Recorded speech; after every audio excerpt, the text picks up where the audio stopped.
네, 여러분 안녕하십니까. 자, 여러분들과 함께 스포츠 심리학 강의를 담당할 황태식입니다. 우선 일반적으로 제가 15년도, 16년도에 오프라인 강의를 좀 많이 했었는데 이제 어떻게 보면 이제 온라인 강의가 처음이지만 최대한 오프라인 강의 못지않게 그 많은 생생한 부분을 어떻게 하면 잘 전달을 할 수 있을까 이제 고민을 해서 제가 우선 첫 번째로 이제 기출 분석표를 이따가 이렇게 좀 만들어 왔는데 요거에 대한 설명을 좀 간단하게 좀 드리고 그 전에 우리가 왜 심리학을 왜 공부를 해야 될까라고 하는 부분에 대해서 간단하게 짚어보고 넘어가 보도록 한번 할게요.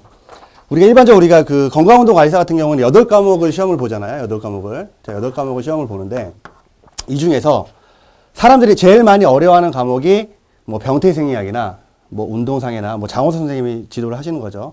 혹은 뭐 해부학을 어려워하시는 분들도 계시고 또 반면에 되게 쉽게 이거 그냥 정말 너무 꿀이다 라고 하는 과목들 중에 첫 번째가 심리학이에요. 심리학. 그 이유는 우리가 20문제 중에서 통상적으로 공부를 하지 않아도 내가 일반적인 상식만 가지고 있어도 반타작은 한다는 거지.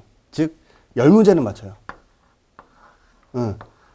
그냥 국어적인 부분만 어느 정도 조금 있고 상식적인 수준만 조금만 있다고 해도 반은 맞는다는 거지. 물론 내가 학부 때 공부를 조금 열심히 하는 학생들은 그래도 제가 심리학 같은 경우는 필수 과목이잖아요. 그렇죠? 그러다 보니까 필수 과목을 들었던 기억의 잔재가 조금 있는 학부생 같은 경우에는 15문제까지도 그냥 공부를 하지 않아도 맞췄던 부분이 이 심리학 파트였어요.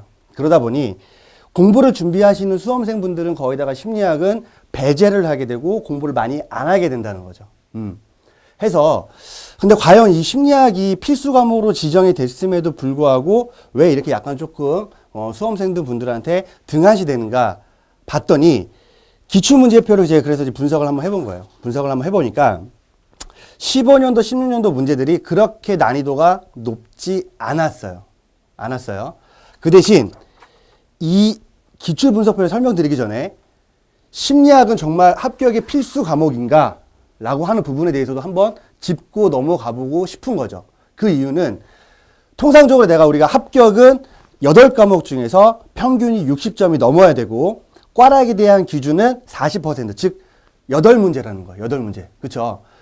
모든 과목들이 다 12문제 이상씩 맞으면 합격을 하게 되는 거죠. 우리 시험 같은 경우에는. 근데 하지만 뭐 내가 어떤 과목에 따라서 8문제만 맞는 과목이 있을 거라는 거지. 어려웠던 과목들. 물론 이제 올해 같은 경우에는 어떤 과목이 또 어렵게 나올지는 저도 모르는 부분이겠지만 8문제밖에 못 받았던 그런 과목들을 어느 정도 내가 백업을 하고 점수를 가져올 수 있는 첫 번째 되게 중요한 과목이 바로 저는 운동심리학, 스포츠 심리학이라는 거죠.